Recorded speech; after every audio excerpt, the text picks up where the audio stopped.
How can we get our kids to finish homework, practice instrument, without relying on bribes, threats, or endless nagging? How can we raise children who push themselves because they want to, not because we're pushing them? The national bestseller, The Self-Driven Child, has the answers. And in this video, I'll summarize its key insights to help you unlock your child's inner drive. Psychology and neuroscience agree on how to make motivation. Here is the recipe: a growth mindset, the 3 C's, control, competence, and connection, and the optimal level of dopamine and flow. First, let's talk about mindset. Renowned psychologist Carol Dweck, in her groundbreaking book Mindset, introduced the concept of growth mindset versus fixed mindset. A growth mindset means believing that a person's abilities and intelligence can be developed through hard work, dedication, and perseverance. A fixed mindset means believing that a person's abilities and intelligence are fixed traits that cannot be changed. Kids with a growth mindset focus on their effort and believe that they have the power to keep improving at anything. They value the process of learning over chasing good grades, and their motivation comes from within, not from external rewards or punishments. So how can parents nurture a growth mindset? One powerful method is using the right kind of praise. Do not give praise that judges kids' intelligence, talent, or other inner traits. Instead, give specific, process-focused praise like, "I noticed how hard you worked on that," or "You really improved because you kept practicing." Another effective approach, especially with younger kids, is going through the learning process together. If your child is learning piano, sit with them during practice, highlight their improvements, and show them firsthand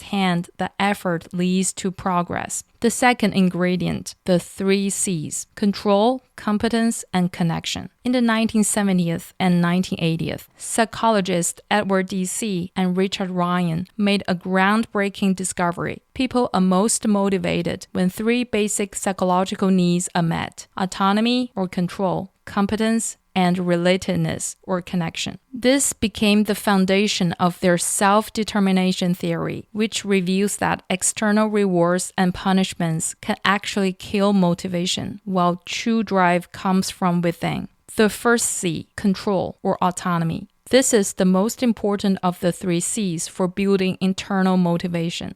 Hundreds of studies show that kids feel more motivated when they have freedom in how they approach tasks instead of being micromanaged with rewards and punishments. As parents, our role should be more like consultants rather than managers or bosses. That means guiding, supporting, teaching, and setting boundaries, but ultimately letting kids make age-appropriate decisions. Give them as much control as they are developmentally ready for. For example, you might set a weekly goal for your 8-year-old to practice piano, but instead of dictating every practice session, let your child decide when and how long to practice each day to meet that goal. This sends the powerful message to your kid: I trust your ability to make the best decisions for yourself, and I know you'll learn from each decision you made, especially the bad ones. The second C, competence. Here, competence is not about being the best or really great at something. It's about your child feeling capable of handling challenges. It's an internal feeling of I can do this, not an external measure of accomplishment. To nurture competence, focus your feedback on effort and progress, not just outcomes. For example, say to your child, "You worked so hard for that test. Even though the grade wasn't what you hoped, I can see you are getting closer to your goal."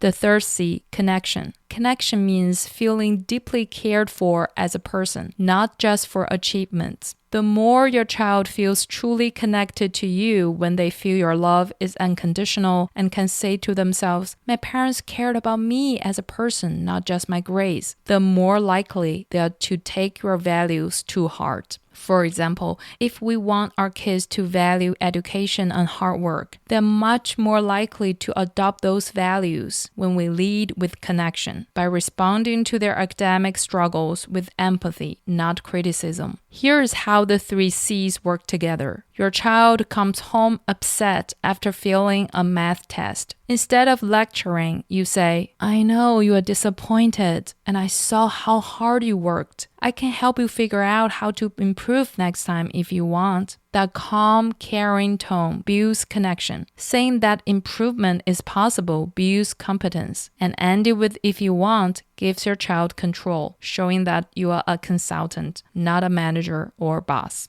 Finally, let's talk about dopamine and flow, the secret ingredients for making motivation. Dopamine is a powerful brain chemical that fuels our drive and gets us to take action. When we're doing something enjoyable or even just anticipating a reward, dopamine levels surge, motivating us to act. But when tasks feel boring or unrewarding, dopamine drops and motivation disappears. So how to help kids develop a healthy dopamine system? The answer is surprisingly simple. Encourage them to work hard at what they love. When kids love what they are doing and it challenges them just right, not too easy, not too hard, they enter a powerful mental state called flow. In flow, kids are fully immersed, focused, and happy. Their brains release dopamine and other powerful chemicals that sharpen focus, boost learning, and make the experience deeply satisfying. Picture this, an 8-year-old boy who loves Lego, building a challenging Lego car. Lips pressed, eyes narrowed, fingers working fast to snap the tiny pieces together. In that moment, he's doing more than just having fun. He's wiring his brain to link joy with deep focus, effort, and persistence. He's training his brain to stay motivated and focused. Think of it like physical exercise. If your goal is to run a marathon, you don't start by running 26 miles. You start by building your muscles with simple things like jumping rope or jogging short distances. Similarly, every time your child experiences flow through Lego, music, sports, art, or anything they love, they are strengthening their brain's motivation muscles. Over time, their brain becomes better at finding that focused, self-driven state in everything they do.